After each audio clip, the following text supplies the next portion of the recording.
नमस्कार मित्रांनो, शालेय जीवनामध्ये विचारांना खूप महत्त्व दिले गेले आहे, कारण त्या विचारांमुळेच विद्यार्थी घडत असतो।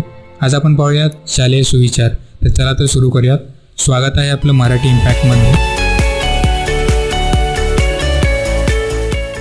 चारित्र्याचा विकास हेच खरे शिक्षण। शिक्षणाने पदव्या मिळतील, मानाच्या नोकऱ्या मिळतील, खूप पैसा मिळेल, परंतु यापेक्षा शिक्षणाने मनुष्य चारित्र्यवान बनला पाहिजे, हे शिक्षणाचे खरे उद्दिष्ट। नीतिनियमांचे पालन करून चारित्र्य संपन्न होणे हे शिक्षणाने साध्य झाले पाहिजे। केल्याने होत आहे रे, आधी केलीची पाहिजे।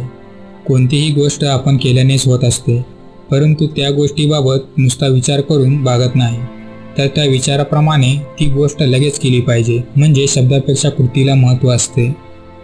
गरीब स्थितीतील समाधान हे खऱ्या श्रीमंतीचे लक्षण आहे। केवळ पैशाने मनुष्य सुखी किंवा पूर्ण समाधानी कधीच होत नाही।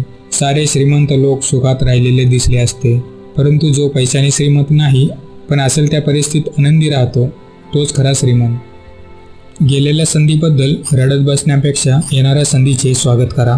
आपल्याला मिळणाऱ्या प्रत्येक संधीचा आपल्याला फायदा मिळावा असे वाटते, परंतु आपल्या दैवयोगाने अगर निष्काळजीपणामुळे आपल्या हातून काही संधी वाया जातात, पण त्याबद्दल दुःख करीत बसू नये। ती गेलेली संधी पुन्हा येणार नसते, असे दुःख करीत राहिल्याने त्याचा पुढच्या गोष्टीवर परिणाम होतो। म्हणून पुढील संधीचा पुरेपूर उपयोग करून घ्या। चांगल्या गोष्टींचा मार्ग नेहमीच आकुंचित आणि निसरडा असतो। या जगात एखाद्याने चांगले कार्य म्हणून निवडले आणि त्याप्रमाणे कामास सुरुवात केली तर त्याचा मार्ग अतिशय अवघड असतो। तो मार्ग अनंत अडचणींनी भरलेला असतो। पुढे जाताना संकटे, हितशत्रूंची निंदा, अपवाद यांना तोंड द्यावे लागते। शिवाय यावेळी आपल्या हातूनही काही चुका घडण्याची शक्यता असते, तरी पण हा मार्ग सोडू नये। चित्र ही हाताची कृती आहे, पण चरित्र ही मनाची कृती आहे।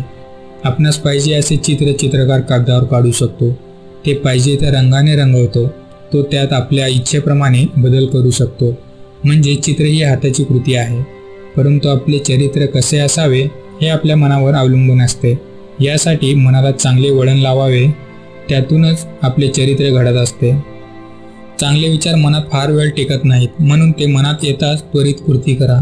माणसाच्या मनात चांगल्यापेक्षा वाईट विचार जास्त येतात, असा माणसाचा मोठा विचित्र स्वभाव आहे। म्हणून ज्यावेळी आपल्या मनात चांगले विचार येतात, त्यावेळी त्याप्रमाणे चटकन कृती करावी। याला थोडा जरी वेळ लागला तरी ते विचार मनातून निघून जातात। चंद्र आपला शीतल प्रकाश इतरांना देतो आणि काळे डाग मात्र स्वतःजवळ ठेवतो। चंद्रावर काळे डाग आहेत, पण त्याचा त्रास आपल्याला होत नाही, परंतु चंद्राचे शीतल चांदणे मात्र आपल्याला सुखद वाटते। त्याचप्रमाणे आपल्याजवळील ज्ञान, कला, गुण इत्यादींचा उपयोग इतरांसाठी होऊ द्यावा, मात्र आपला त्रास कोणालाही होऊ देऊ नये। चुका ह्या होणारच, परंतु त्या झाल्या असता कबूल करा आणि प्रायश्चित्त घ्या। अज्ञान आणि अनवधान यामुळे आपल्या हातून काही वेळेला चुका होतात। अशा चुका प्रत्येक माणसाच्या हातून कमी अधिक प्रमाणात होतात, परंतु तशी चूक आपल्या हातून झाली तर त्याबद्दल अपमान वाटून न घेता ती प्रामाणिकपणे कबूल करा आणि त्या चुकीचे प्रायश्चित्त घ्या। यामुळे मनुष्य मोठा बनतो। जीवन हे सुखाने भरलेला पेला नसून ते कर्तव्याने भरावयाचे माप आहे। जीवन म्हणजे सुख, चैनीची रेलचेल, गोडधोड खाणे, सतत करमणूक करणे असे जीवन नाही। तसे करीत राहिल्यास शेवटी मनुष्य दुःखी होतो, निराश होतो। मी जन्माला येऊन काय मिळविले असे त्याला शेवटी वाटते। परंतु आपल्यावर पडलेली जबाबदारी पूर्णपणे पार पाडणे, आपले कर्तव्य योग्य रीतीने बजावणे हेच खरे जीवन आहे। तर मित्रांनो, हे होते काही सुंदर शालेय सुविचार। यामधील कोणता सुविचार आपणास अधिक आवडला तो जरूर कमेंट बॉक्समध्ये लिहून कळवा। जर तुम्हाला व्हिडिओ आवडला असेल तर मित्रांना शेअर करा, लाईक करा व्हिडिओला आणि चॅनलला न विसरता सबस्क्राईब करा। धन्यवाद।